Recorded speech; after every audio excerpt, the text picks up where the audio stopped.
Good morning, all second year ENTC Electronics and Telecommunication students. I am Professor Ambadi AR, lecturer of Electronics and Telecommunication Department. So, today we are conducting a lecture on the subject of electric circuits and network. Last 2 or 3 lecture, I am starting the new topic, single phase AC circuit. In single phase AC circuit, we have to starting the first lecture in nothing but the difference between single phase AC circuits and three phase AC circuit. So the important difference is we have to change the phases of three supplies. That supply is nothing but three phase single supply, and one supply which is having single phase with 230 Hz frequency, 1 Hz 50 Hz frequency, 230 volt voltage and 1 ampere current, that is single phase supply. So according to that we have to design in this subject. First chapter is single phase AC circuit. So to how to operate the functioning of single phase AC circuitry, according to it, that will develop some important technologies. Single phase AC circuit in terms of for what series AC circuits and parallel AC circuits. So according to that we have to check the functioning of single phase AC circuit across with three different components. Their component is nothing but resistance, inductance and capacitors.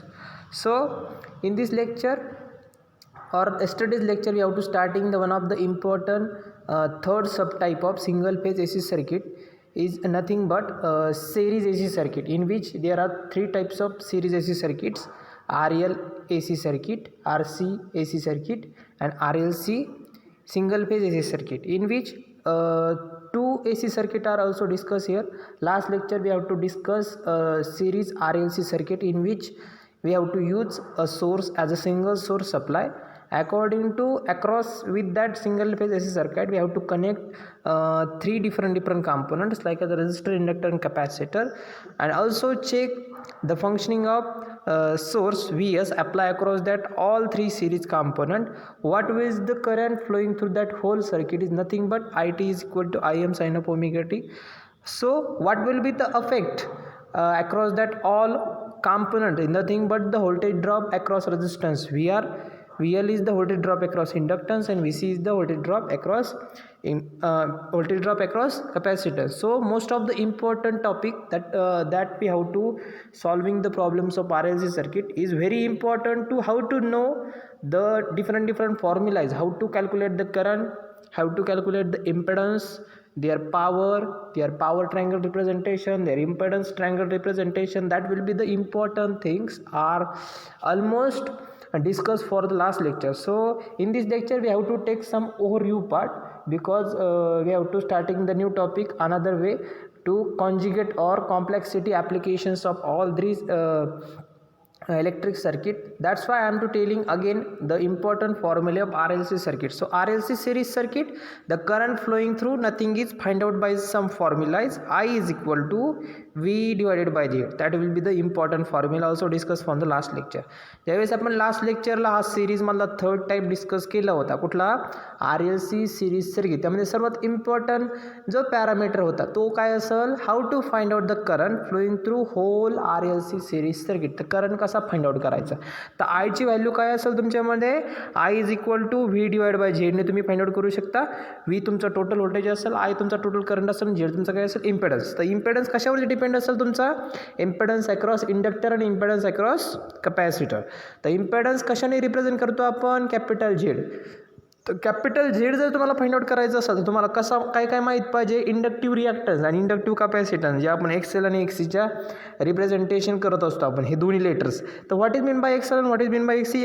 Excel is nothing but inductive reactance आणि X C is nothing but inductive capacitance. म्हणजे इंडक्टरच्या across किती current drop झाला आणि कॅपॅसिटरच्या across किती current drop झाला, ही value जर तुम्हाला कशामध्ये मेजर करायची असेल, in terms of application of voltage ड्रॉपच्या ॲप्लिकेशनमध्ये एक्सेल आणि एक्सीमध्ये एक्सेलमध्ये फाइंड आउट करू शकता. जर तुम्हाला एक्सेलची व्हॅल्यू फाइंड आउट करायची असेल across inductance that can be having some different formulas. X L is equal to 2πfl. मागच्या लेक्चरला पण खूप वेळा हा पार्ट मी रिपीट केला होता कारण की एकदम इम्पॉर्टंट पार्ट आहे हा.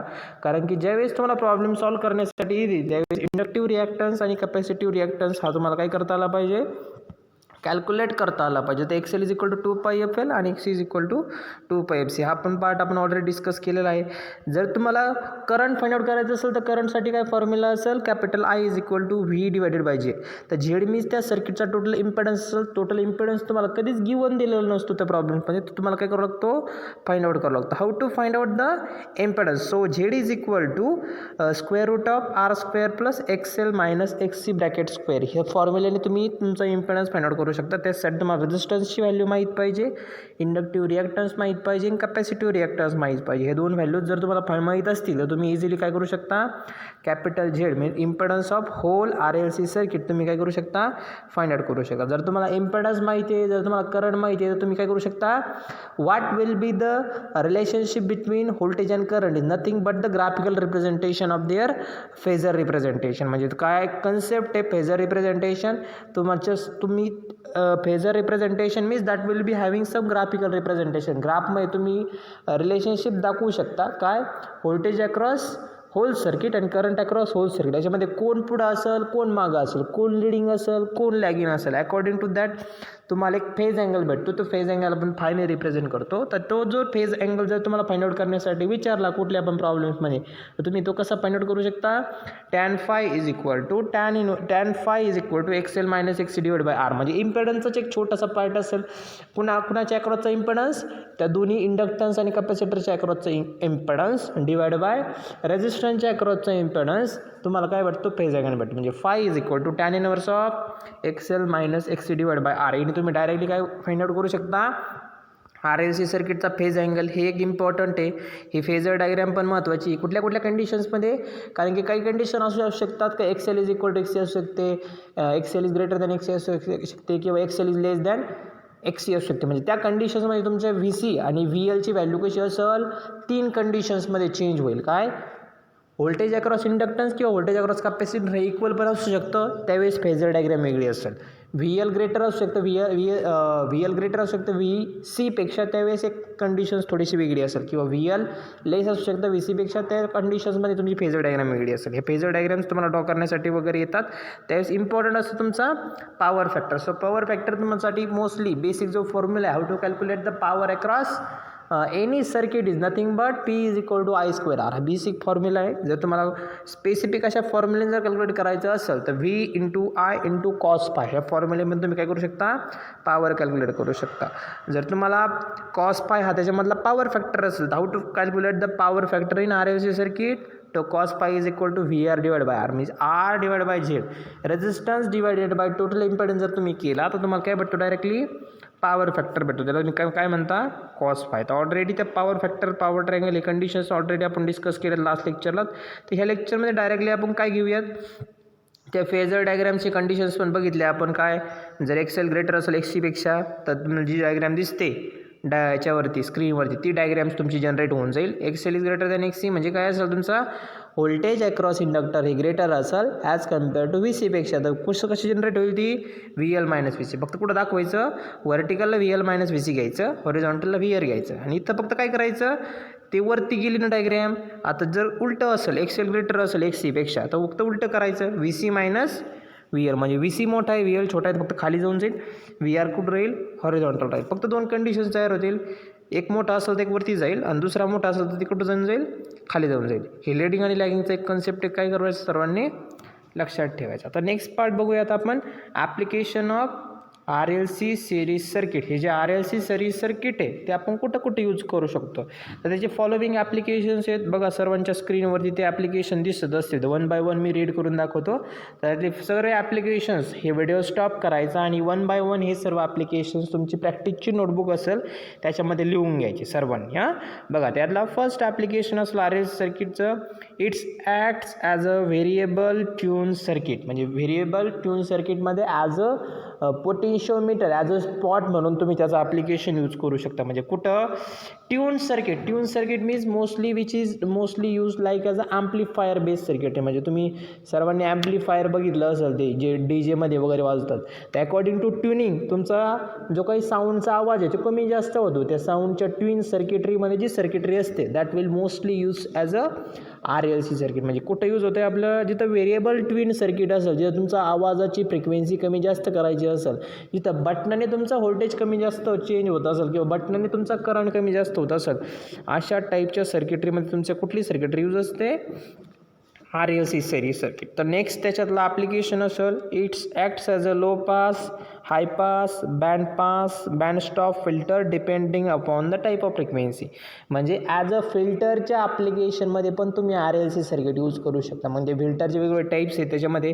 तर it's use as a filter by some specific frequency, असं पण तुम्ही एक ॲप्लिकेशन रिप्रेझेंट करू शकता. फिल्टर मीन्स काय असेल, काही फ्रिक्वेन्सी तुम्हाला नको आहे, काहीच फ्रिक्वेन्सी तुमच्या स्पेसिफिक असं पार्ट पाहिजे, म्हणजे वॉन्टेड पार्ट पाहिजे, अनवॉन्टेड तुम्हाला नको आहे, that is called as a filter. Filter means काय असं, एखाद्या वेळेस आपल्या पाण्यामध्ये काहीतरी खराब पडली असेल, काही घाण पडली असेल, तर अशा वेळेस आपण पाणी काय करतो? गाळून घेतो. म्हणजे जे पाहिजे ते खाली भेटतं, आपल्याला जे नाही पाहिजे ते काय होतं? गाळून घेतं. सेम ॲप्लिकेशन असतं तुमचं. फिल्टर एक डिव्हाइस आहे, इलेक्ट्रॉनिक डिव्हाइस. ते काय करतं? वॉन्टेड सिग्नल फक्त पास करतं, अनवॉन्टेड सिग्नल काय करतं? रिमूव्ह करतं. ती ॲप्लिकेशनसुद्धा तुम्ही कशामध्ये परफॉर्म करू शकता? RLC सिरीज सर्किटमध्ये परफॉर्म करू शकता. हे एक त्याचं ॲप्लिकेशन असेल. व्हेरिएबल ट्यून सर्किट म्हणून पण तुम्ही RLC यूज करू शकता. ॲज अ फिल्टरमध्ये स्पेसिफिक फ्रिक्वेन्सीला तुम्ही डिफरंट टाईप्स ऑफ फिल्टरमध्ये पण तुमचं RLC सर्किट यूज करू शकता. हे पण त्याचं एक इम्पॉर्टंट ॲप्लिकेशन झालं. 2 ॲप्लिकेशन झाले. थर्ड ॲप्लिकेशन बघा काय असेल? The circuit also works as a oscillator. Oscillator means oscillator is the circuit that can B generate a square wave. जर तुम्हाला स्क्वेअर वेव्ह तयार करायची असेल तर ऑसिलेटर लागतं. कशासाठी? जेवढ्या तुमच्या डिजिटल टेक्नॉलॉजी आहेत, जेवढे तुमचे प्रोसेसर चालतात, ते सर्व कशावर चालतात? ऑसिलेटरमध्ये चालतात. त्या ऑसिलेटरच्या सर्किटरीमध्ये कुठलं सर्किट यूज केलं जातं? Series RLC circuit. एकदम इम्पॉर्टंट ॲप्लिकेशन आहे. ॲज अ ऑसिलेटरमध्ये पण हे सर्किट यूज केले जाते. तो एक त्याचा इम्पॉर्टंट ॲप्लिकेशन असेल. नेक्स्ट ॲप्लिकेशन असेल voltage multiplier and pulse discharge circuit. म्हणजे voltage multiplier means if we have to increasing the value of any voltage that device we have to used a circuitry like as a RLC circuit. म्हणजे voltage multiplier म्हणजे छोटं voltage आहे. For example voltage stabiliser तुम्ही म्हणू शकता. Voltage स्टॅबिलायझरमध्ये पण ही circuitry use असेल. काय? कमी व्होल्टेज असतं, त्या कमी व्होल्टेज इन्क्रीज करून किंवा डबल करून जे अदर डिव्हाइसेसचे ॲप्लिकेशन्स ते वर्किंगमध्ये आणण्यासाठी व्होल्टेज स्टॅबिलायझरचं ॲप्लिकेशन, त्याला तुम्ही व्होल्टेज मल्टिप्लायर्स पण म्हणू शकता. त्याच्यामध्ये पण तुमचं कशाचं ॲप्लिकेशन असेल? RLC सर्किटचं ॲप्लिकेशन असेल. एकदम इम्पॉर्टंट पॅरामीटर किंवा एकदम इम्पॉर्टंट डिफरन्स असेल किंवा एकदम इम्पॉर्टंट ॲप्लिकेशन असेल हे पण. त्यातला नेक्स्ट पार्ट बघायचा आपल्याला. हे झाले तुमच्या RLC सिरीज सर्किटचे सर्व ॲप्लिकेशन. हे ॲप्लिकेशन 2 मार्कासाठी विचारले जाऊ शकतात. Write down the applications of RLC series circuit. त्यामुळे सर्वांनी लक्षात ठेवा. आता एक कॉम्प्लेक्सिटीचं एक ॲप्लिकेशन बघायचं आपलं. कुठलं? जे तुमच्या स्क्रीनवरती दिसतोय हा नवीन टॉपिक आपल्याला डिस्कस करायचा. कुठला? AC series circuit by using complex algebra. तर मॅथमॅटिक्स जो मी 12वीचे मुलं असतील किंवा फर्स्ट टू सेकंड आलेली मुलं असतील, या सर्वांनी मॅथमॅटिक्स फर्स्ट सेकंड दिला आहे किंवा 12वीच्या मुलांनी मॅथ्स दिला आहे, मॅथ पार्ट फर्स्ट दिला आहे, मॅथ पार्ट सेकंड दिला आहे. तर कुठल्या तरी मॅथमॅटिक्समध्ये एक तुम्ही कन्सेप्ट शिकला असाल. कुठले? Complex algebra. तर कॉम्प्लेक्स नंबर्स असं ह्या फॉर्ममध्ये तुम्ही मॅथमॅटिक्समध्ये पार्ट शिकला असाल. So what is mean by complex number?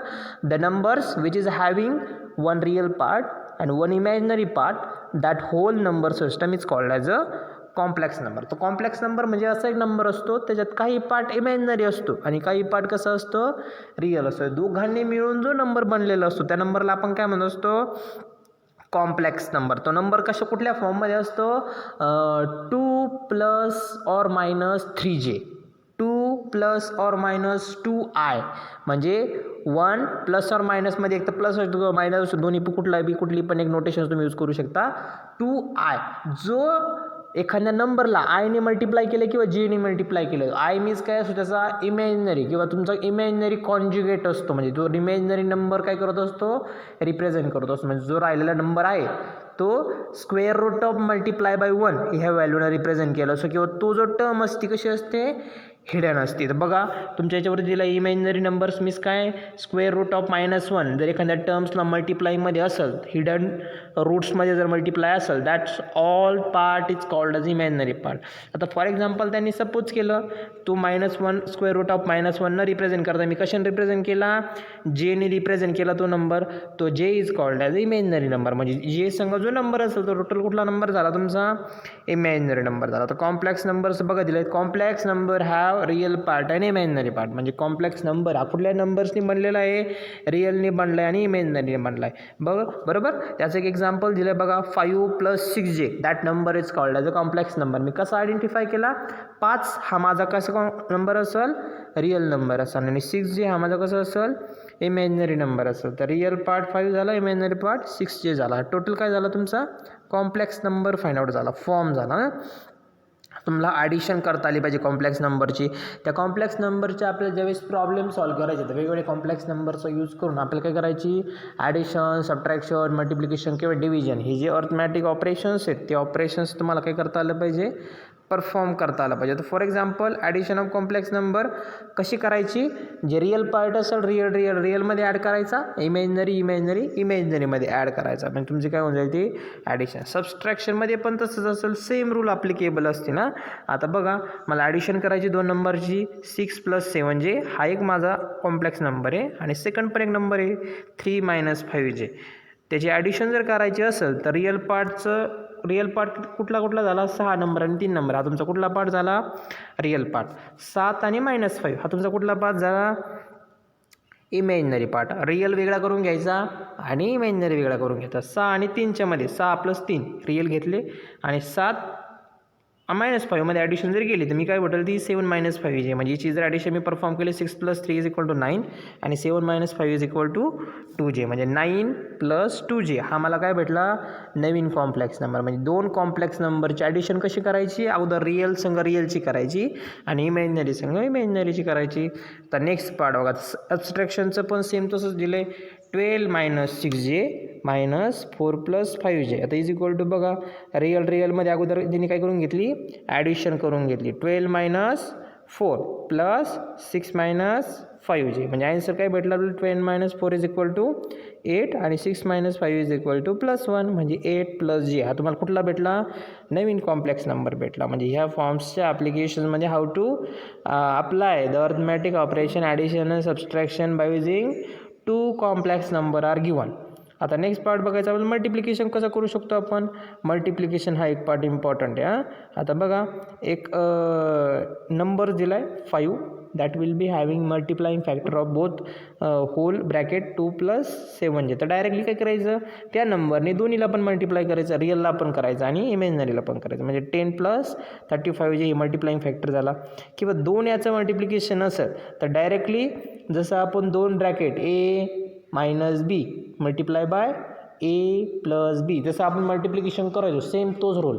First ब्रॅकेटमधला जो फर्स्ट नंबर आहे त्याने दोन्हीला पण मल्टिप्लाय करायचं जो साईन असेल तो ॲज इट इज पुढं घ्यायचं आणि सेकंड नंबरने दोन्ही पण टर्म्सला मल्टिप्लाय करायचं. जो व्हॉटेवर जे ऑल नंबर असतील त्याला मॅथमॅटिकल अल्जेब्रा अप्लाय केला का तुम्हाला काय भेटेल एक नंबर भेटेल. तर फॉर एक्झाम्पल 2 कॉम्प्लेक्स नंबर घेतले तिथं तुमच्या स्क्रीनवरती एक्झाम्पल दिसतंय सर्वांना बघा. बी बघा एक्झाम्पल दिलं आहे 2 - j हा एक कॉम्प्लेक्स नंबर आहे आणि 3 + j हा एक कॉम्प्लेक्स नंबर आहे. त्या दोघांमध्ये बघा कसं मल्टिप्लिकेशन केलं ह्या दोन्ही 3ला आणि jला मल्टिप्लाय केला. तर फर्स्ट बघा 2नी बेत्रिक 2 × 3 = 6 2 × 3 = 6 झाला. त्याच्यानंतर 2 × 1 = 2 म्हणजे तिथं 2j भेटला आहे आपल्याला ते चुकलं आहे ते 3j झालं आहे चुकून त्यांच्याकडून काय 2 × 3 = 6 आणि 2 × 1 - 2 ओके. आता त्यांनी जे पार्ट ऑलरेडी बाजूला काढून घेतला याच्यामध्ये जे एवढं येणार नाही 2 × 3 = 6. आता जेने केलं तर j3 होऊन जाईल -j3 आणि j3 काय होऊन जाईल -j² होऊन जाईल. म्हणजे तो पार्ट थोडा चुकला आहे त्यांच्याकडून काहीतरी करताना. त्याची जर ॲडिशन तुम्ही परफॉर्म केली 6 - 3j आता जेची काय होऊ शकते आता -3 आणि -2 -5j होतील. -5j मधून हा +2 गेला 3j राहतील म्हणजे 6 - 1 राहतील म्हणजे 6j + 1 मध्ये गेल्यानंतर +7 होऊन जातील. म्हणजे 6 + 7 = 7 - j अशा फॉर्ममध्ये तुमची काय येऊन जाईल ती ह्या फॉर्ममध्ये काय येऊन जाईल तुमची त्याचं मल्टिप्लिकेशन येऊन जाईल. म्हणजे थोडं मल्टिप्लिकेशन त्यांनी थोडं चेंज केलं आहे. म्हणजे याने 2 मल्टिप्लाय करायचं प्लस त्यांनी ह्या 2ला मल्टिप्लाय करायचं. तुम्हाला काय भेटून जाईल त्याचं त्या कॉम्प्लेक्स नंबरची ह्या टर्म्समध्ये कुठल्या टर्म्समध्ये 2 कॉम्प्लेक्स नंबरचं मल्टिप्लिकेशन कसं करायचं ती टर्म्स तुम्हाला भेटून जाईल ना. ती एकदम इम्पॉर्टंट असेल. Division of complex number. तर डिव्हिजन बघा कसं करायचं आहे. डिव्हिजनमध्ये पण थोडेसे रूल आहेत. डिव्हिजन मीन्स एक न्युमरेटर असतो आणि एक डिनॉमिनेटर असतो किंवा कॉन्जुगेट फंक्शनच्या ॲप्लिकेशनमध्ये न्युमरेटर काय डिनॉमिनेटर काय ह्या फॉर्म्समध्ये तुम्हाला काय करावं लागतं डिव्हिजन करावं लागतं. म्हणजे डिव्हिजन करायची असेल त्या फॉर्ममध्ये तुम्हाला काय करायचं आहे रॅशनल ॲप्लिकेशन परफॉर्म करायचं. रॅशनलायझेशन ही प्रोसेस परफॉर्म करायची. रॅशनलायझेशन प्रोसेस कशी परफॉर्म करायची वगैरे ते आपण थोडंसं ज्याच्यामध्ये पुढं प्रॉब्लेम्स आहेत ॲड केलेले ते प्रॉब्लेम्स आपण नेक्स्ट लेक्चरला वर डिस्कस करूयात. Okay, thank you.